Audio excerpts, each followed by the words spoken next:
Assalamualaikum warahmatullahi wabarakatuh. Bismillah, alhamdulillah, wassalatu wassalamu ala rasulillah wa ala alihi wa sahbihi wa mawala. Ashhadu an la ilaha illallah wahdahu la syarikalah wa ashhadu anna muhammadan abduhu wa rasuluh man la nabiyya ba'dah. Allahumma fassalli wa sallim wa barik ala sayyidina Muhammad wa ala alihi wa sahbihi ajma'in, amma ba'du. Dalam Al-Quran Allah Subhanahu wa ta'ala berfirman, wa atimmul hajja wal umrah lillah. Sempurnakan kamulah haji dan umrah kamu karena Allah Subhanahu wa ta'ala.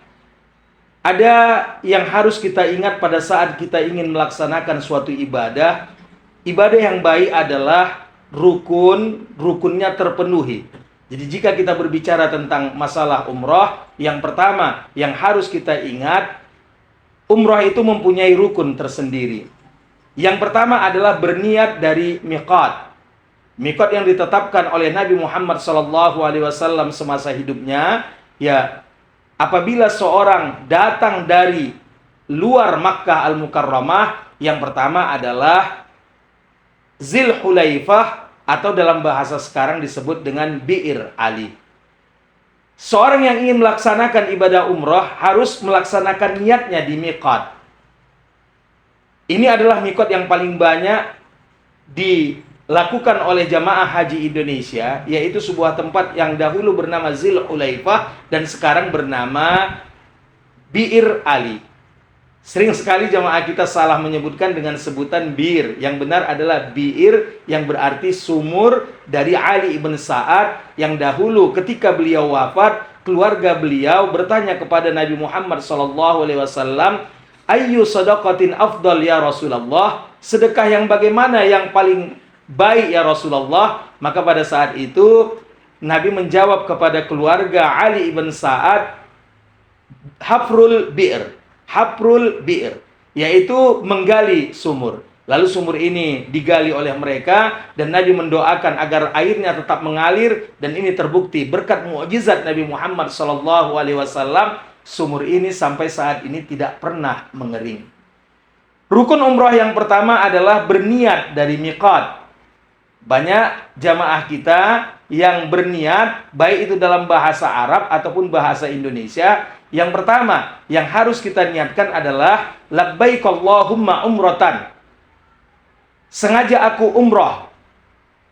Ya Allah, sengaja aku berumrah.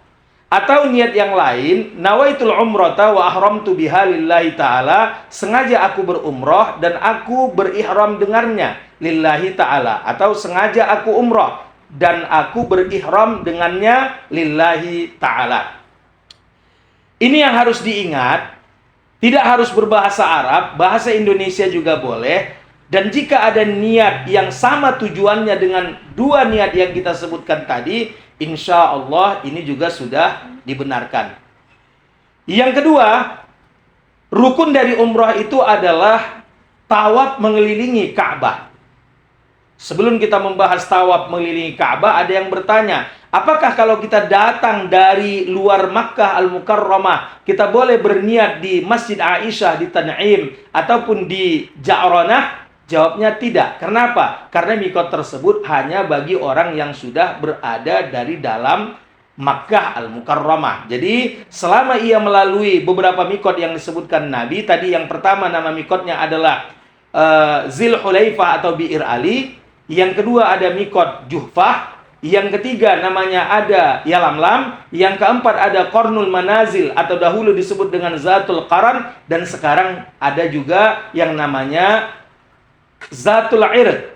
Sedangkan King Abdul Aziz Airport Jeddah merupakan miqat alternatif bagi orang yang tidak melalui miqat yang kita sebutkan tadi. Ulama Indonesia memberikan fatwa bahwa bermiqat dari King Abdul Aziz adalah sah, tidak harus bermiqat dari atas udara. Jika ada yang keras mengatakan harus bermiqat dari atas udara dari Yalamlam, maka kita jawab King Abdul Aziz juga boleh. Kenapa? Karena Nabi Muhammad SAW sendiri tidak pernah mencontohkan bermiqat dari atas udara. Namun jika ada yang masih ingin bermiqat dari atas ya sejajar dengan yalamlam di atas udara, maka pelaksanaan niatnya juga terpenuhi dan sah.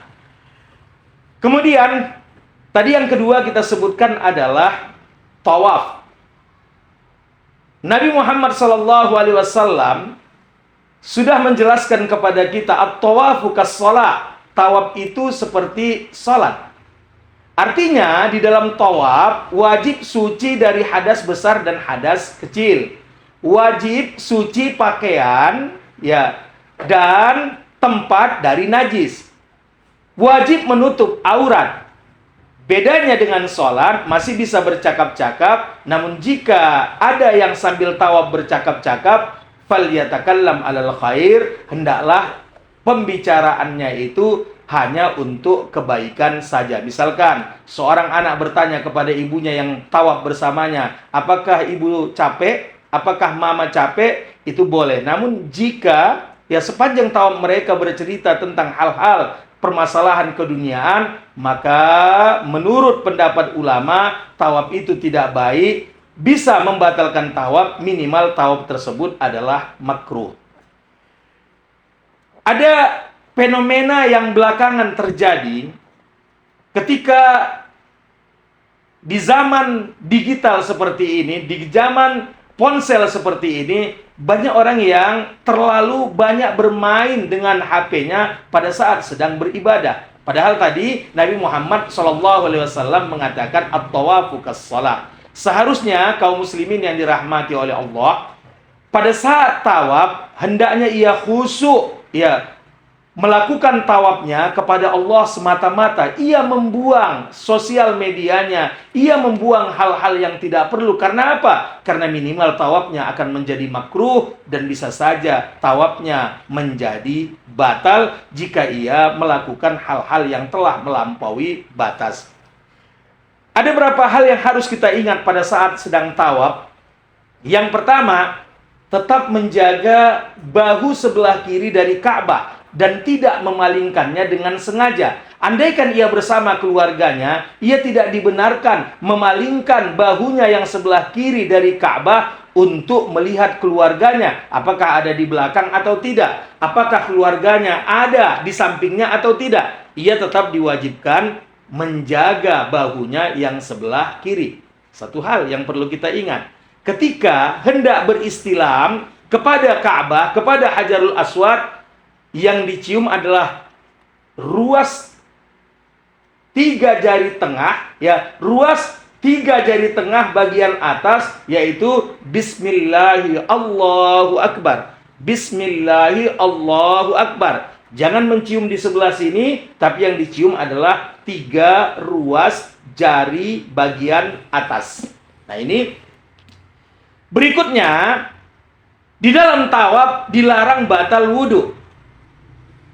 Apabila wudhunya batal, apa permasalahan yang terjadi? Wudhu batal tidak menjadikan tawaf diulang mulai dari awal, tapi tawaf hanya menyambung saja. Andaikan dia batal di putaran keempat, ya sempurna putaran 4, masuk putaran kelima, maka ia berwudhu kembali dan melanjutkan putaran kelima, 6, dan 7. Ia tidak mengulangnya kembali dari awal. Selesai tawaf, hendaklah melakukan sholat sunat tawaf, ya. Kemudian berdoa kepada Allah Subhanahu wa taala, lalu minum zam-zam. Jika hijir Ismail terbuka, sangat disunatkan untuk melakukan sholat sunat mutlak sebelum melakukan sa'i. Namun jika berombongan, hendaklah meninggalkan sholat sunat mutlak, karena kemungkinan rombongan akan terpisah-pisah sehingga akan sulit mempertemukan rombongan itu kembali. Ingat, salah satu doa yang tidak pernah ditolak oleh Allah Subhanahu wa taala, kaum muslimin dan muslimat rahimakumullah, adalah hina nazrul Ka'bah. Hina nazrul awal ilal Ka'bah. Ketika ya melihat pertama sekali Ka'bah.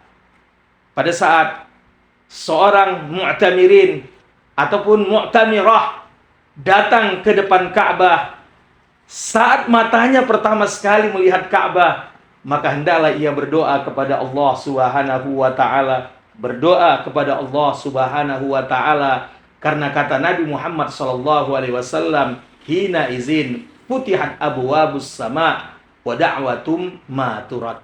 Pada saat itu ya dibukakanlah pintu-pintu kabul dari atas langit dan doa tidak pernah ditolak oleh Allah Subhanahu wa taala. Kemudian salah satu doa yang tidak pernah ditolak oleh Allah juga adalah pada saat ia berdoa ketika meminum Zam-Zam.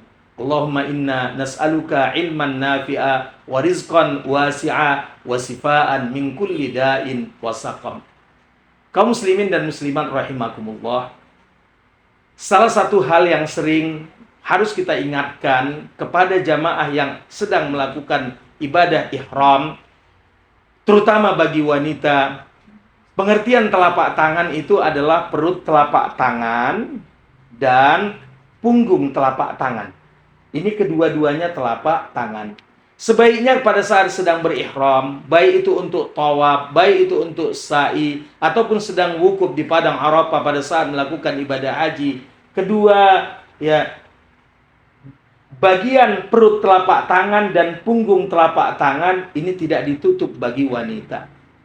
Dan bagi seorang wanita juga pada saat ia sedang berihram tidak menggunakan masker karena ia sudah mengatakan kepada Allah, labbaik Allahumma labbaik, kujunjung perintahmu. Sedangkan perintah Allah di situ adalah tidak membenarkan seorang wanita menutup wajahnya dan menutup telapak tangannya.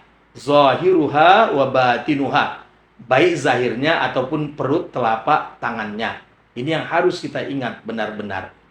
Nah, ketika kita beralih kepada rukun umrah yang ketiga adalah sa'i. Di dalam tawaf wajib, ya di dalam tawaf wajib berwudu, sementara di dalam sa'i tidak ada kewajiban untuk menjaga wudu. Namun jika wudunya sampai terjaga sampai ya selesainya sa'i, ya maka itu jauh lebih baik lagi. Tidak ada bacaan yang wajib dibaca pada saat sedang tawaf. Tidak ada bacaan yang wajib dibaca pada saat sedang sa'i. Namun pada saat sedang tawaf, doa-doa yang luar biasa. Di antaranya adalah Allahumma inna hazal baita baituka, wal harama haramuka, wal amna amnuka, wal abda abduka, wa ana abduka, wa ibni abdika, wa hazal maqamu al-aizi bika minan nar, faharrim luhumana, wa basharatana alan nar. Nanti di hari kiamat, orang yang mendoakan hal ini dengan ikhlas, maka Ka'bah akan memberikan kesaksian kepada Allah Subhanahu wa taala, ya Allah, di depanku ia telah meminta ampunan darimu dari jilatan api neraka. Jangan masukkan orang ini ke dalam neraka-Mu ya Allah, ya Arhamar Rahimin. Semoga Allah Subhanahu wa taala mengijabahnya. Di dalam sa'i, salah satu doa yang luar biasa adalah Rabbi ghafir warham wa'fu wa takarram wa tajawaz amma ta'lam innaka ta'lamu ma la na'lam innaka antallah al-a'azzul akram. Doa ini juga luar biasa. Meskipun tidak ada doa yang wajib kita baca, namun seharusnya kita tidak cuma berdiam. Kita harus membaca, bukan harus, tapi kita juga disunatkan membaca doa-doa yang baik agar ibadah kita semakin baik di sisi Allah Subhanahu wa taala. Yang pertama tadi adalah berniat dari miqat, yang kedua tawaf, yang ketiga sa'i, dan yang keempat rukun dari umrah itu adalah bergunting dengan tujuan tahallul. Orang yang melakukan tahallul bagi seorang laki-laki sangat disunatkan untuk mencukur habis rambutnya. Karena Nabi mengatakan rahimahullahul muhalliqin sebanyak 3 kali, baru Nabi Muhammad SAW mengatakan wal muqassirin sebanyak 1 kali. Yang bercukur insya Allah akan mendapatkan gelar Haji Gunawan, gundul tapi menawan, insya Allah ya. Sedangkan bagi wanita itu hanya disunatkan memotong sedikit dari rambutnya. Boleh 3 helai, ya, boleh lebih, namun tidak disunatkan bagi wanita memotong panjang rambutnya, hanya sedikit dari rambutnya.